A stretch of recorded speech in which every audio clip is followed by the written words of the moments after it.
You turned it off.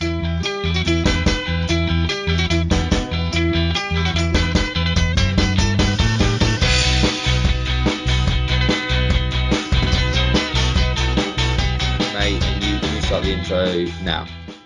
Hello, this is the introduction to the Trout Spinners podcast with me, Wow. Marcel.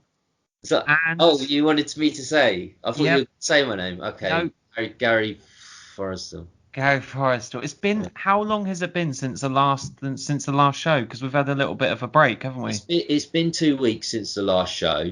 Not my fault. No. Why was that, Miles? Why did we record last week? I went to bloody Italy, mate. Went to Venice, didn't I? Selfish. Yeah. Miles is looking after his own health and well-being before the show, and I think that says something. Yeah, it does. But no, was it a good time? Oh man, you haven't been to Venice, have you? I haven't been to Italy at all. Well, you should get there, mate. It's really good. It's where it's the best wine, best food, coffee. And of course, because we joked about it beforehand, but there were no bin bags about, were there? There were no bin bags, and it didn't smell that bad. Didn't smell. Okay. No, so it failed on my XFM criteria, but it met all of my tourism needs. Yeah. Do you feel relaxed and refreshed now? To be honest, no, because I'm doing this right now. Yeah. This brings you down. I know what you mean. It really brings your week down for us and the listeners. Listen, today it's a special day today because 23 years ago, Oasis released their third studio album, Be Here Now. Did you know that? I didn't know it was 23 years to the day, actually, but Be Here Now. I think that was signalled the start of their decline, really, Be Here Now. It was actually the quickest selling album in history at that point. It's been overtaken since. But the anticipation for that after Definitely Maybe and What's the Story, Morning Glory was absolutely huge. I remember it. People queuing up outside HMVs and whatever the record stores were called then. And and it's a disappointment. You know, if you put that much expectation on it, it's a disappointment. But still love them. Still love Oasis. Stand By Me. I like that song. My Dirty Shirt. What's it called? I can't remember now. There's a few good songs on there, but it's not a classic. But actually, that reminds me, Miles. Let me just professionally segue into something to do with our show. I put a tweet out because it was 25 years ago today, although this was last week, that the Battle of Britpop sort of happened, and Blur and Oasis both released singles, Country House and Roll With It, and Blur won that particular battle. But obviously I'm a big Oasis fan, so we put out who won the Battle of Britpop, Blur, Oasis, or Shed 7 split up. And the result, do you know the results? Have you looked? I have looked at the results because I've got it planned right here in front of me, mate. Blur 13%. I can't believe that. 63%, Shed 7 25%. Shed 7 beat Blur. I think they're joke votes. I think they're just. They said it wouldn't happen, but that's an XFM poll for fans of the Trout Spinners, so not representative of the wider public, who, if they had any sense, would have voted Blur. I think the Trout Spinners are an exact demographic of the wider population. I think we get an exact mix of men, women, all ethnicities, sexualities, and I think it reflects the wider population. Well, I did check the stats for Italian listeners of the Trout Spinners, and there wasn't any, mate. So I couldn't see anyone asking for an autograph in Venice. Can we see slightly that? Disappointed. Can we see how many people listen in Italy? Yeah, show you that. Yeah. Little Saudi Arabian fella. Saudi Arabian fella. Hello. But yeah, I hope today's podcast isn't like Be Here Now, in that, you know, we're going to go downhill. It won't meet your expectations. It'll be a tour de force, overblown, overfunded, and underproduced. Not enough quality. The Trout Spinners. That's our tagline. Can we scrap the overly funded? Because I've got to know. Well, I'm thinking more Oasis, but we should say, because we often start with little bits and things that aren't related to our main topic. We say how we are and things, and it's been a couple of weeks, so we did that. We should make clear now at this point that we are a show about the Ricky Gervais show that aired on XFM 2002 to 2005, and today's episode is Miles, because I know he writes it down, does a little précis of it. Am I doing it now? Go on, yeah. Okay. Okay. It's Today we are discussing episode 29, which was originally broadcast on the 8th of March 2003. Claire Sturgess stands in for a sick Karl. Ricky and Steve start giving out digits of Karl's phone number and eventually manage to get him on the phone. Gary, I ask it every week, what were you doing on the 8th of March 2003? I probably like playing Jenga, I think, with friends. Popular game in the early noughties, wasn't it? Yeah, Novelty. It was probably one of the sort of more fun board games, wasn't it? That or Hungry Hippos. I liked Operation. I always like that. I hated Got a very Operation. steady Buckaroo? hand. Did you like Buckaroo? Yeah, it's similar to Operation. I like those games where you got to Yeah. have a steady hand and full heart. Like that.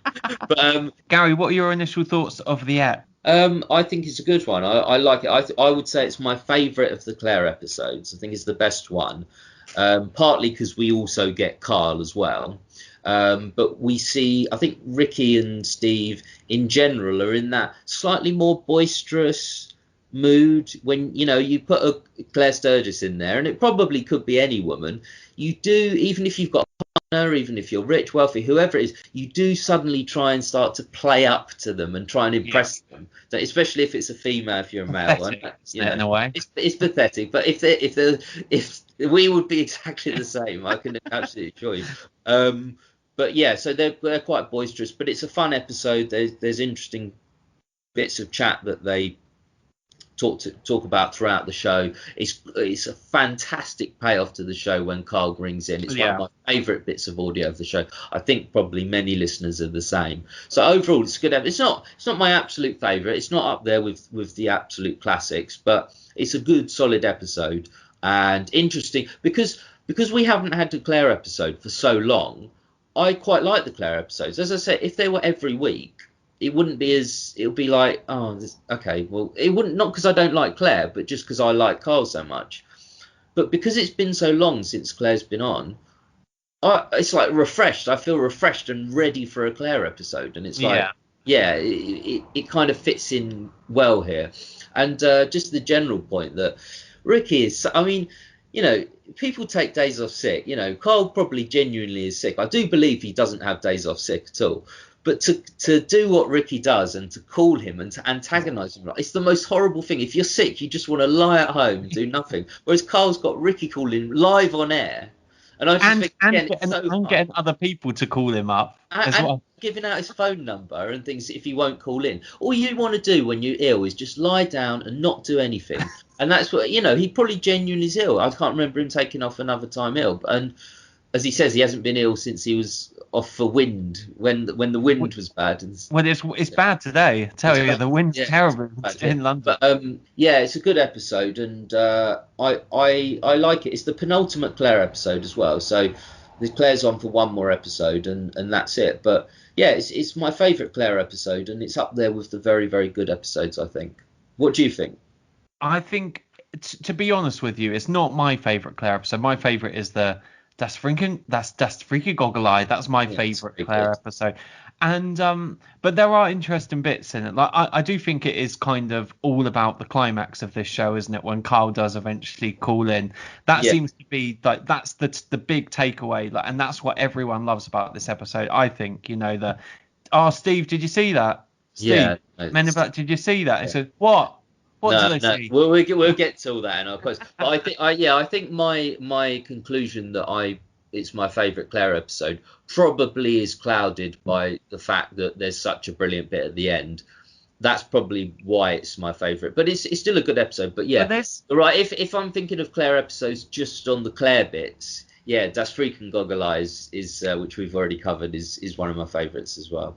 I mean, just to return back to your giving out Karl's phone number, that is unforgivable for me. Like if someone did that on air, and you've often joked about it on this show, like giving out. I always give out my number. I edit it out, and I will edit. I will always edit that out. But if I had someone giving out my phone number, which is probably as personal as you can get, isn't it? Apart from your home address or I don't know, like your email isn't too bad, and your email isn't too bad, but your phone number is. I mean, actually, we do give more of our details away than we like to think actually in day-to-day life, but on live radio with the phone number is the worst.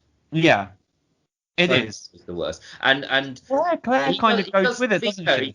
he doesn't give it all out because it's still. I was working it out. There's still 9,999 combinations that Carl's phone number could be based on what he gives out. So there's still basically 10,000 possibilities. But that's still less than the millions and millions that you want it to be, because a phone number is Well, completely random. well, But give a monkey a mobile phone, and maybe he'll come up with Carl's phone number at the end of infinity. that sounded like a proverb. Give a monkey a mobile phone and he'll make a call. Give him access to the warehouse and he'll be fed. He'll be online forever.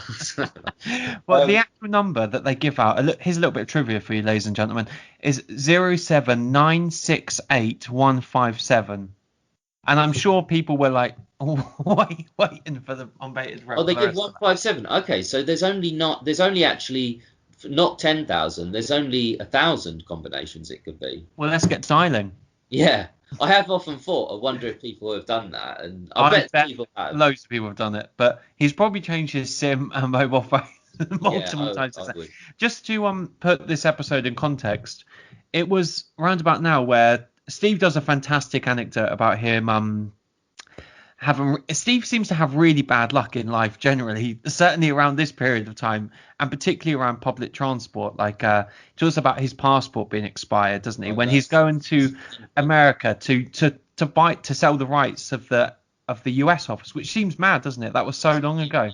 Yeah, I know. Oh, yeah. To set it in context, it's that long ago. Yeah, before the US office had been conceived. But when they talk about that story, I'm always incredibly jealous. Like, because I'm not saying, oh, we all want a bit of the rich and famous lifestyle, to an extent. All of us, even those who aren't egotistical, it's just something you want. But when they talk about going on Virgin Upper Class, this is just to discuss the possibility. But of the office being remade in America, but they've flown first class, and it's painful, Steve's story, because I just know how much he You would would have be so wanted, gutted with it. yeah.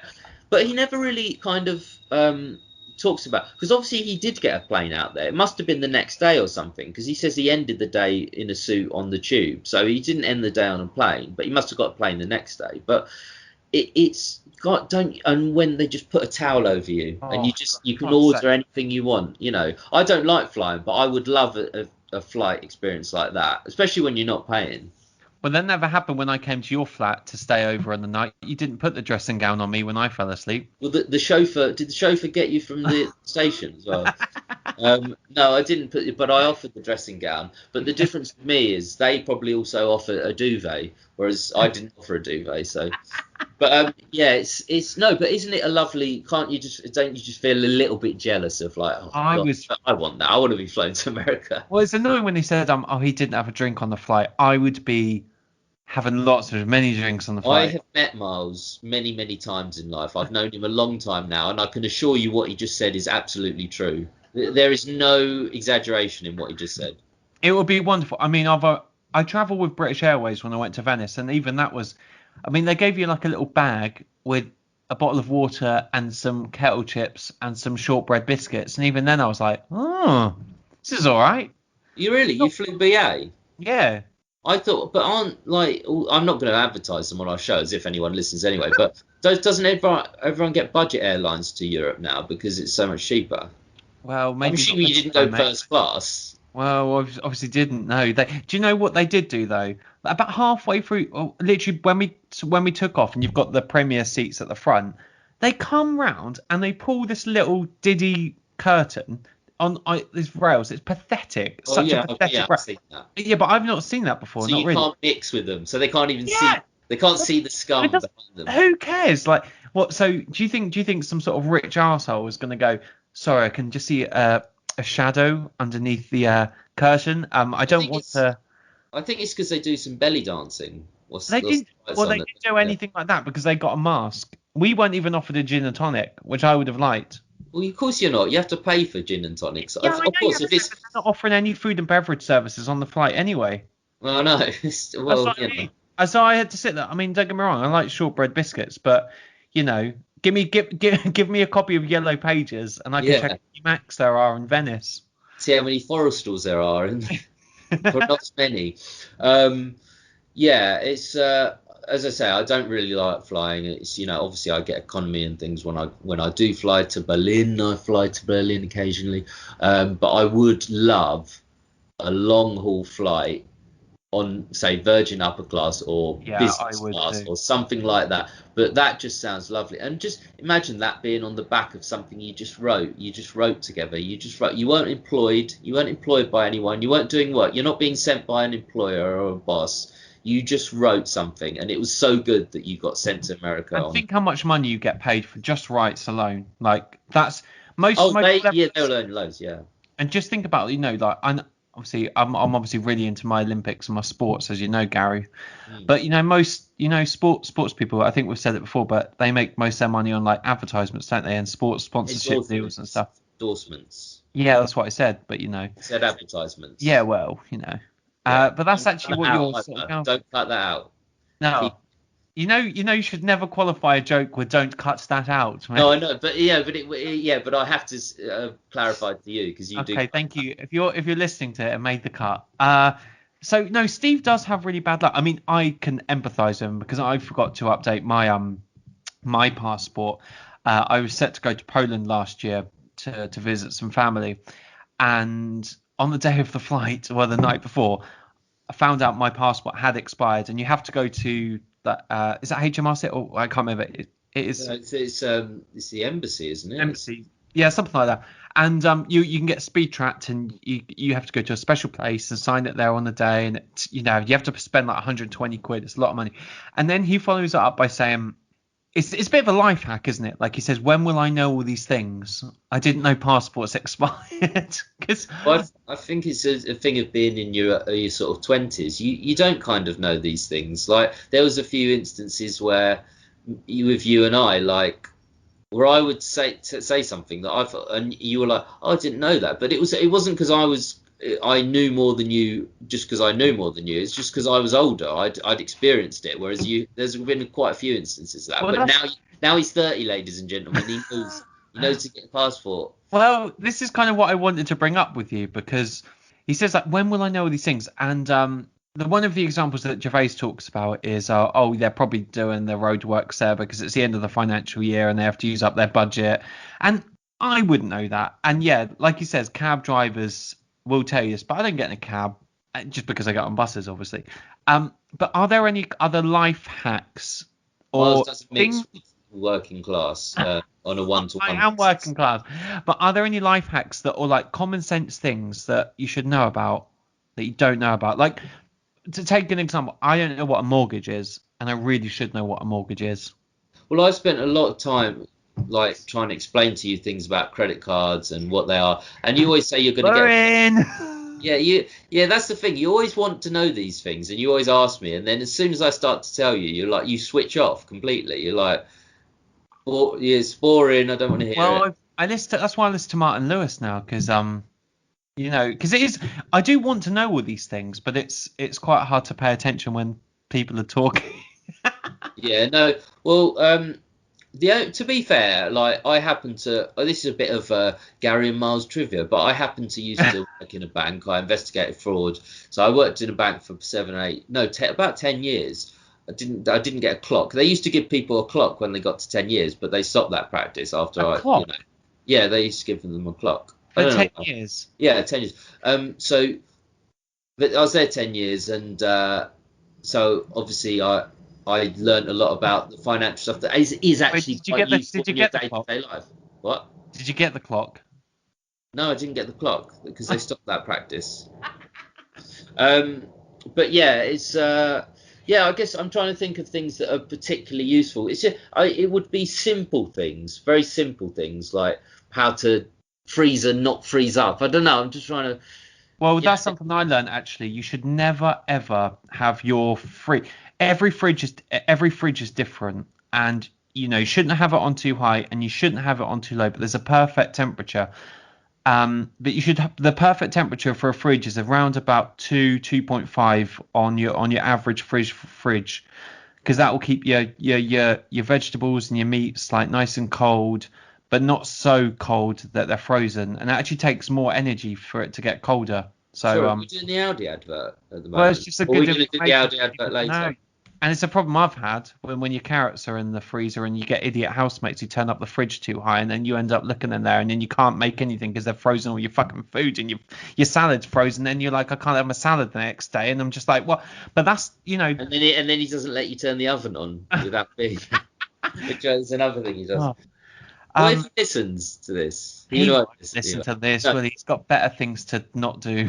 But yeah, to not get too technical just about fridges, and make a wider point, I guess things like, when you need to pay back an overdraft, or when to use an overdraft, when not to. I mean, it's sort of things like that are kind of quite useful, generally financial things, or when, like, what to do if your direct debits aren't going to go through that month. I know what to do, but I don't know. Here's a question, right? I paid today some fella to get a refund on something, and I gave him the security number on the back of my card, which I won't say on air. Should I have done that?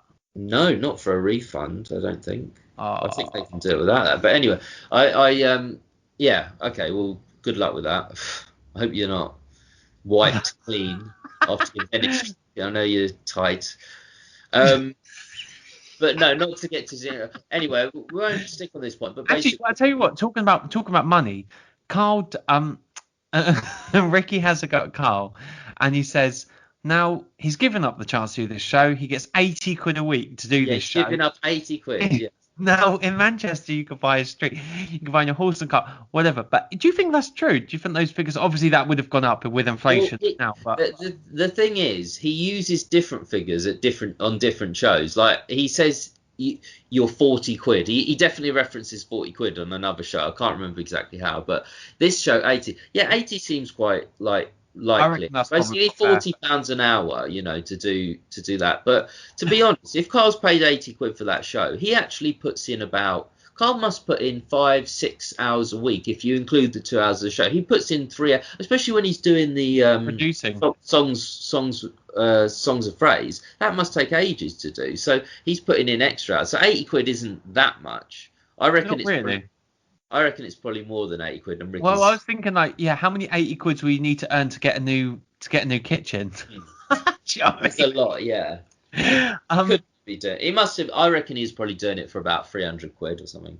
Well, when I did my radio producing, I didn't get that. It was probably around that much. I mean, that seems a pretty reasonable amount. But you do realise when Carl's obviously ill. Have you ever been off sick, by the way? Yeah, of course. How many times? I think everyone listening to this will have been off sick at some point. Not that often. I tend to persevere and go in with it. What a warrior. Yeah. Warrior. Yeah. I'm a lion-hearted, and barefaced. You are looking particularly barefaced at the moment. Someone called me Grizzly Adams the other day. Yeah, we need to update our little pictures in our Dutch or Otherwise thing. Yeah. Which is our other show. Listen to that. But yeah, what was the initial question? I forgot. No, I was saying when have you been? Oh, I've been off sick. Yeah, I've been off sick. There were occasions. Yeah, probably when I wasn't that sick and I just wanted to not from what I'm doing now, but from my previous job. I wouldn't possibly say that now because I'm currently Mars has definitely done that because he's told me. He's done that. Not necessarily this job, in case any boss is listening, but maybe. Yeah, of course I've been off sick. I mean, everyone has. And to be fair to Karl, that's why I feel so. I love that Ricky antagonises him in this way, in this show particularly. But I also feel very sorry for Karl. It's the worst thing. You just want to be at home on your own. Ricky's calling you all the time. The station's calling. He's probably half listening to the show and like watching football on the other screen. Yeah, but you're ill, and he's genuinely ill. But I kind of like Karl does and like Steve does. I tend to go in if I'm ill, but not always. I can be lazy. It depends what kind of job you have as well. Like when I did my service job in the cafe, I never took a day off sick because I was shift working. And like if you lost money, you lost that pay. Whereas now on a salary and stuff, you're more inclined to go, oh, do you know what? Or if you just had a really bad day, or you just don't feel like going in and talking to people, or you just want to, go to cinema for a new release, whatever it is, you just scrap it. See you later. You realise that the guys are really at a loose end during this show because they said you realise kind of how much Karl provides. Yeah, and they do that joke thing, but I think they planned that. You So. go, do you know when Anti-Flora. Auntie Flora will shut herself for 5 minutes? Yeah, no, but it's funny. They kind of on every show Karl isn't there, they reference how Karl is missed, like in some way. So every Claire episode they do that. It's just this one, yeah, they get to a point where it seems like they haven't got literally anything else to say. But that's a funny. I like that. I like the way they do that. Like, and then one of them will say something like Auntie Flora, and then the other one will say, no, can't do that. Oh, Can't do that. Do you remember when I was growing up in Manchester and I no. Karl, you've got to ring us. We've got nothing. Yeah, no, but it's yeah, I just love it. I love the jeopardy of it. Like the first time I listened to this show, I'll never get this feeling back again ever. But when you listen and you don't know what's going to happen, it's fantastic. It's like a drama. Is he going to call or not? Are we going to speak to? Obviously now I know, but then it's like it's a real drama. That's a good point, actually. Yeah. And a lot of shows are like that, but this one in particular, because they've got that thing of will Karl call or not. But every show that I've listened to, it's kind of you get something from it the first time around that you don't ever get again. You know, if you don't know where something's going to go, a show's going to go, it's quite exciting. Now I love the show still, but I don't have that excitement of not knowing where it's going to go. It is a lovely feeling. Listen, I want to have a little break now, but before we have and we do have a little bit of a nice musical interlude for you coming up, ladies and gentlemen, because I have asked I suppose a lot of you remember, if you've obviously all seen An Idiot Abroad series 2 particularly, but at the end they were saying to Karl, is there anything that you would have liked to have done in your bucket list that you didn't get to do in the series? Or it cuts to then a duet with him and Chaz and Dave, and they do a duet together of Ain't No Pleasing You. Now, and Chaz and Dave, I'll just say, because if you're not British, you will not know who Chaz and Dave are. They are. If you're under 18. If you're under, yeah, they're a 70s straight 80s duo who wrote music, and they generally wrote novelty songs. They wrote a song about snooker. They generally write novelty songs, and they're seen as a bit of a joke in a good way. They're clever novelty songs, but they actually also wrote beautiful, lovely songs like this one that you're going to hear now. We're going to play that song for you now, but just before, here's a couple. It's about 3 of Ryan's Rockbusters who emails us. He emails us regularly, and he's given us 3. And he said, you know, he hopes that these are going to be bands that are sort of more gettable for Gary because they're from the 90s. So let's have a go. And you at home, grab a pen and paper, and then we'll break into a musical interlude. My pet keeps creeping around looking suspicious. SD. Number 2. Yeah. I'm not moving in there. It will hurt. HOP. And the last one, which is the Australian fella only asks for a small glass of rosé. LW. So I will get my thinking cap on for the Rockbusters. I think I have an idea on HOP, but I'm not sure. Anyway, we'll find out after the break what the Rockbusters answers are. We also have for you our favourite quotes from this episode of the Ricky Gervais Show, and XFM in the community as well. So stay tuned for that, and we'll see you after the break. Kind of known as a jokey, you know, a joke band because they do novelty songs, but that is a pure, brilliant love song. It's a bit quirky. It's very London centric. It's very kind of, it comes from the Cockney part of London, you can tell, but it's beautiful. It's absolutely beautiful. I've got a little bit of my mum's got a bit of a claim to fame with Chaz and Dave, where a few years ago, because one of them's passed away, I can't remember who it is, Chaz or Dave. Scritti Politti. I can't remember. Milli Vanilli. But yeah, she bought a pint for Chaz and Dave. I don't know if they shared or they had one each, but you know. Did she put straws in? 2 straws. So that was Chaz and Dave, Ain't No Pleasing You, courtesy of their record label. So thank you so much for letting us play that.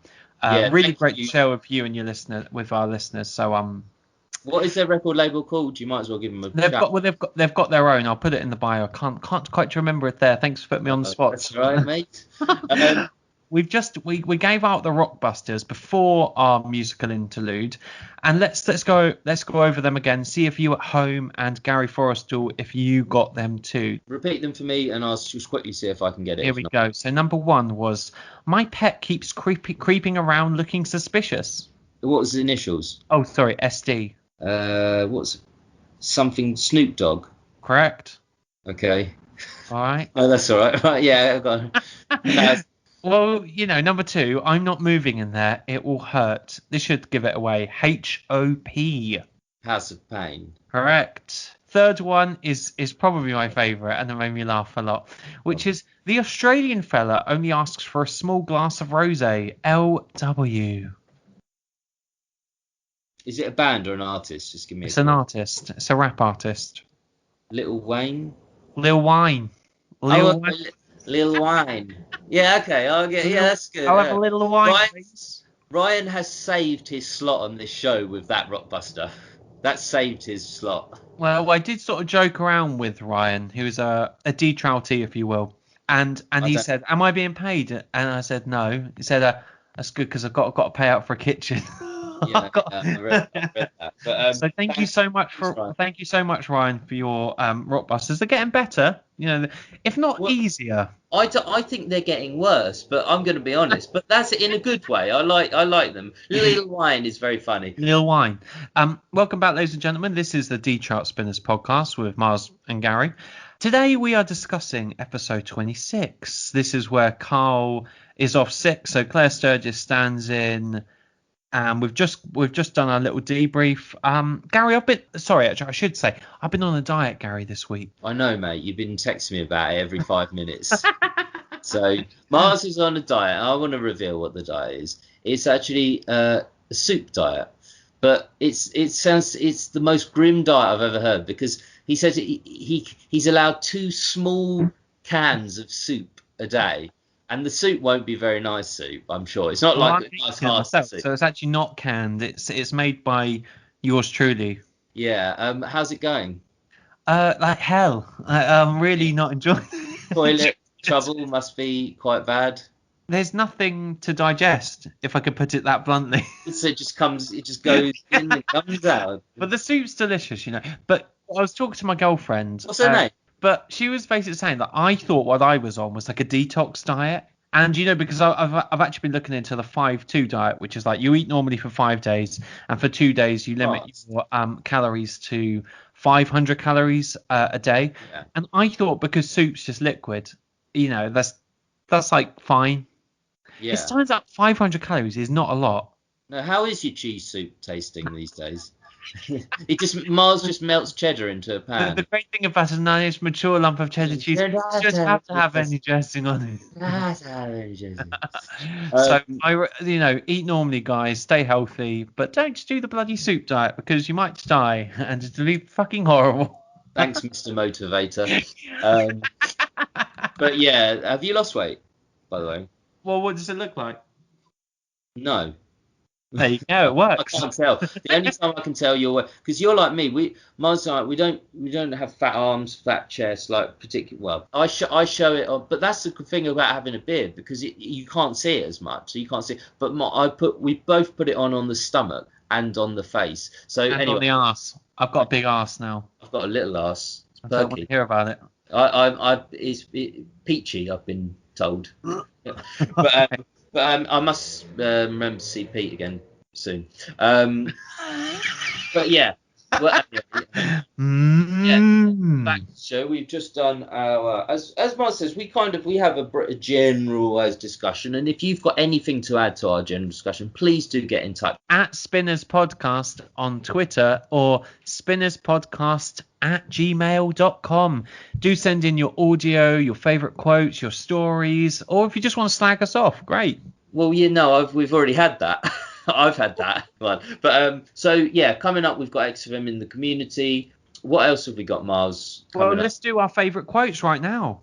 Favourite quotes, absolutely. A lot of mine are taken from the last 5 minutes of audio of the So show. am I, So, mate. I had to trim them down and find something else, but I've got some good ones. I've got 6.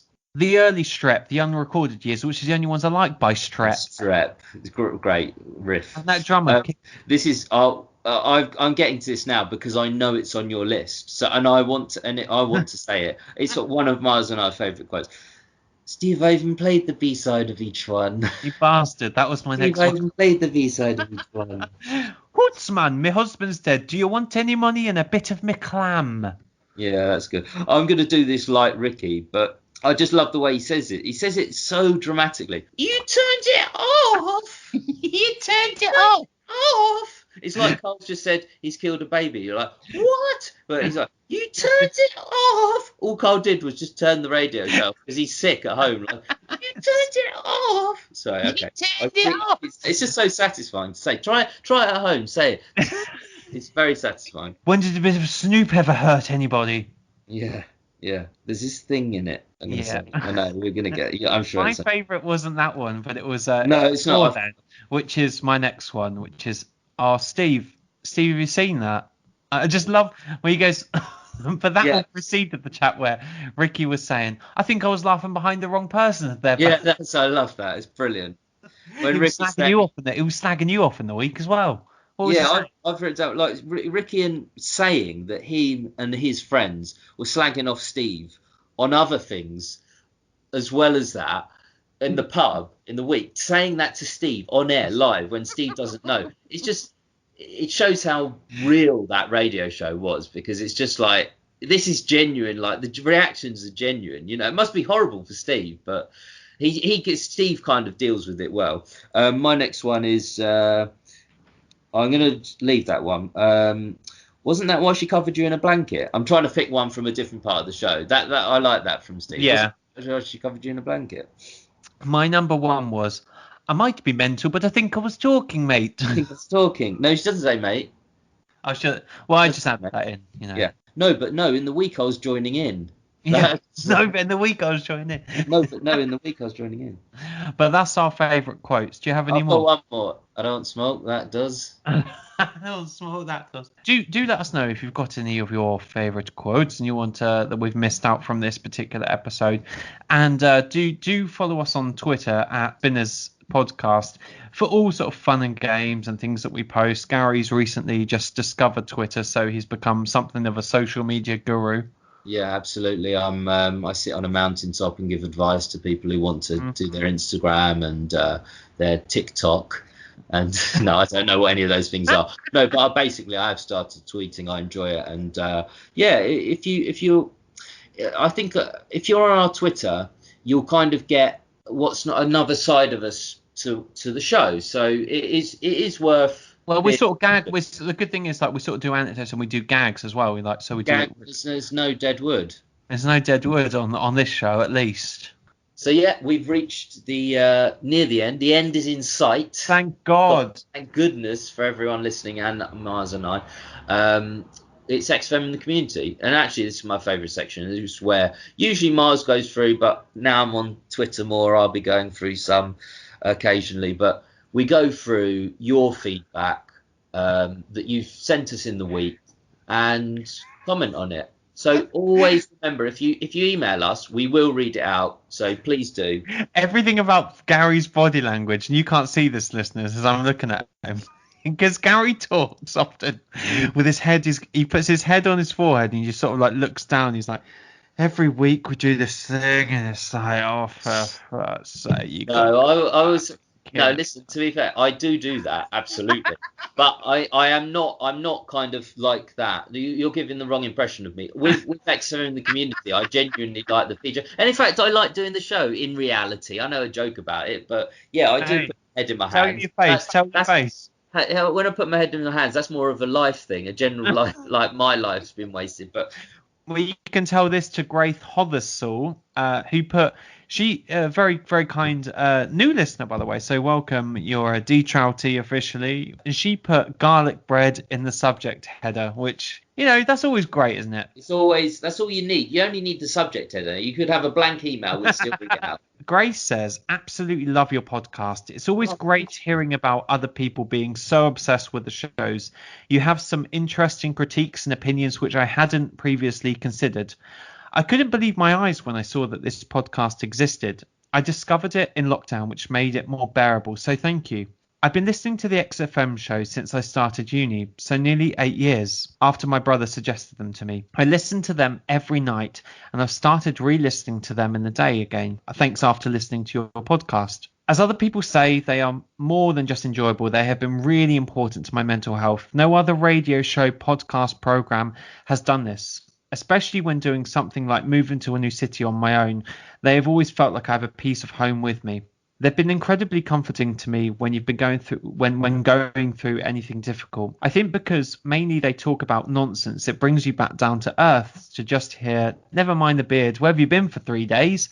I like the fact that they don't have serious discussions about anything going on in the world. It's just a great escape. Please keep the podcast going. I always look forward to it. Thank you so much, Grace. That really does make the podcast worth doing. I'm so pleased I've helped you move into university, which I can obviously empathise as someone who a long time ago went to university and having something that is of comfort to you, and having, we've said before numerous times, like it brought Gary and I together, and just to have, I do understand what you mean, that little slice of home that you just need to get through a really that sort of formative time of your life when you need just a little bit of comfort just to help you. Absolutely, Grace. I think it is an absolutely lovely email. So I can only echo what Miles has said there. It's very, very nice of you to say that, and it's always nice when we have, in some small, tiny way, helped people in the same way that in a massive way, or much bigger way, the XFM shows have helped many thousands of people.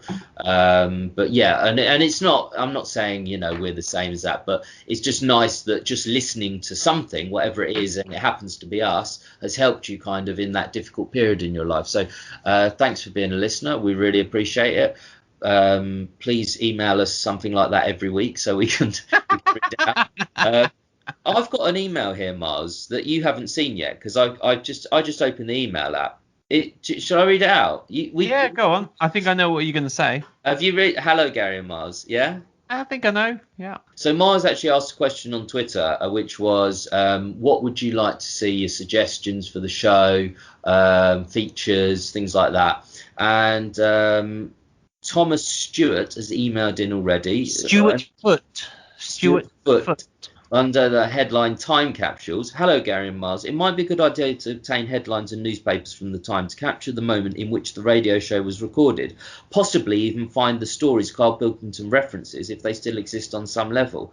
I'd like to say track down Richard Anderson and Gerald Preston, but such things are impossible. Now, I just want to... Thomas, we tracked down Richard Anderson. We've interviewed him. He in fact, if you go to our Twitter page, it's actually pinned to the top, the episode. Yeah. So go straight there. It's episode, I think, 13 or 14 of our show, but you'll find it. It is labelled clearly that it's Dickie Anderson. So we did track him down. I think you could definitely get Merchant. He'd be well up for the nepotism, I reckon. I think it would be very hard, but Mars and I agree. Probably Merchant is probably the most likely to do it out of the three. I hope the show gets better and less shit. Yours, Thomas Stewart. It's very nice. He's at university as well, because he's given his full address. Which I won't read out, but he's in halls at university. Thank you, Thomas. Shall we throw some toilet paper over his halls of residence? Yeah. Well, I hope it gets better and less shit. But thank you so much. I don't. I like it being like this. That's why I've got this beard. It looks shit, but according to your girlfriend, but I like it. It's just... You can always follow us, guys, on Twitter. That's at Spinners Podcast, or an email, that's spinnerspodcast@gmail.com. And we've been running, we often run like a few polls and stuff. Just to wrap up this little XFM in the community, we set a poll on our Twitter feed at Spinners Podcast. I did, yeah. And basically it was Ricky Gervais's Desert Island.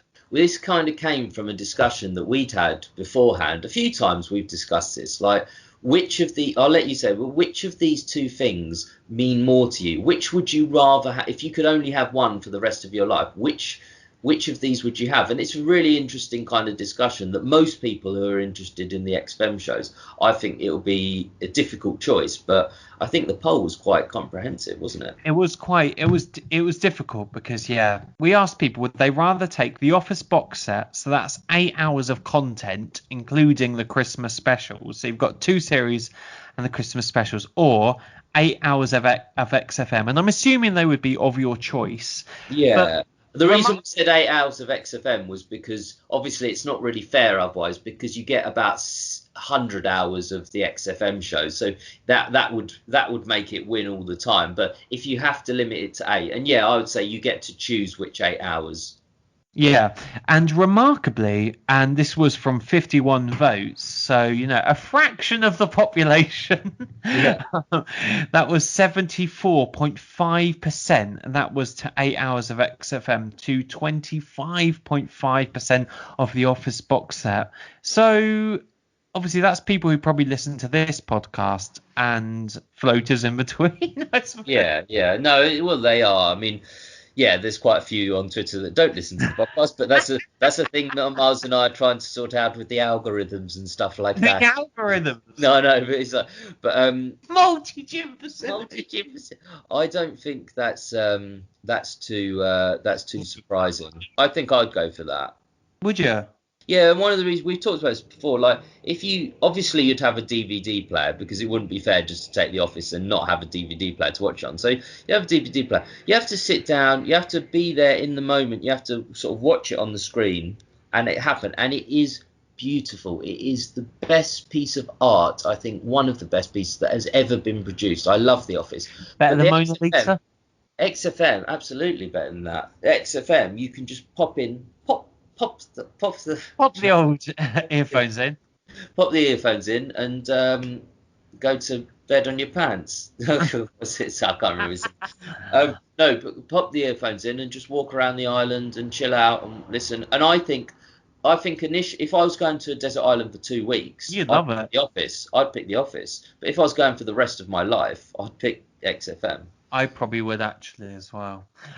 We're now nearing the end. Well, we've actually reached the end, thank God, of this edition of the Trout Spinners podcast with Miles and Gary.